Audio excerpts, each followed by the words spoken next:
Era uma vez um país que queria se reinventar. Então, partiu para a metamorfose. Resolveu que os métodos antigos de fazer política não serviam mais. Em certo sentido, eles eram muito ruins. Então, criou-se a nova política. E a nova política, depois de algum tempo, passou, por exemplo, a negociar com certos partidos, considerados sedentos por cargos, em troca de apoio. Nesse país, de antigamente, isso era chamado de toma lá da cá. No novo país, isso passou a ser chamado de nova política. Outras coisas também aconteceram. Por exemplo, vivia-se uma pandemia terrível. A contagem dos mortos de cada dia estava sempre acima de 1000. Um número triste e constrangedor para o governo, que, em determinado momento, buscou uma solução: mudar a metodologia de contagem dos mortos, ou pelo menos de divulgação dos mortos. Segundo jornais, isso levou à omissão de 44% dos mortos em determinados dias. E a isso se chamou,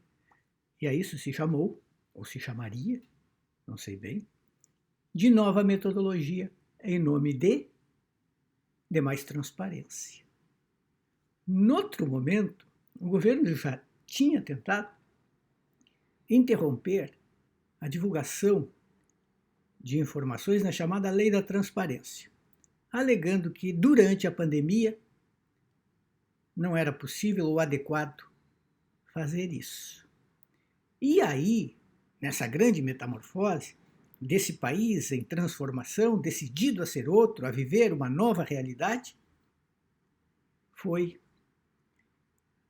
adotada uma medida curiosa, uma medida provisória determinando que o ministro da Educação poderia indicar durante a pandemia os reitores das universidades federais, atentando contra a chamada autonomia das universidades e levando a pensar em reitores biônicos ou, numa palavra mais crua, interventores.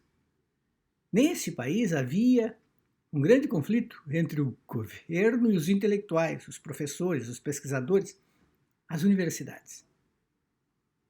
O mundo intelectual criticava muito as ideias desses governantes, que, em contrapartida, consideravam esse mundo intelectual universitário um mundo de comunistas. Então, foi até usado o termo guerra cultural. Nesse país de metamorfose, as palavras de antes foram perdendo sentido. Acho até que houve um grande escritor que escreveu um livro sobre esse tipo de coisa, quando as palavras passam a ter outro sentido. Mas cada um que pesquise. O que eu quero dizer é simplesmente o seguinte: esse país, da nova política, da nova metodologia, da nova forma de indicar reitores, tinha um estranho jeito de velho país. Parecia até que aqui era o tal mundo paralelo, ou um dos mundos paralelos, especulados pela ciência, com o tempo correndo para trás. Tudo parecia levar a um determinado ano, o ano de 1964, quando um golpe midiático civil-militar havia interrompido um governo democrático e implantado uma ditadura que os atuais governantes do país insistem em dizer que não foi um golpe nem uma ditadura, mas simplesmente uma salvação da democracia. Então, é nessa situação que estávamos, nesse país de faz de conta, onde cada coisa parecia ser o que era, recebia o nome que bem denominava o que era, mas se devia entender o contrário. Ainda estamos tentando decifrar o que tudo isso significa, mas principalmente estamos tentando saber onde tudo isso vai parar. A pergunta é simples, a resposta dificílima. Para onde estamos indo?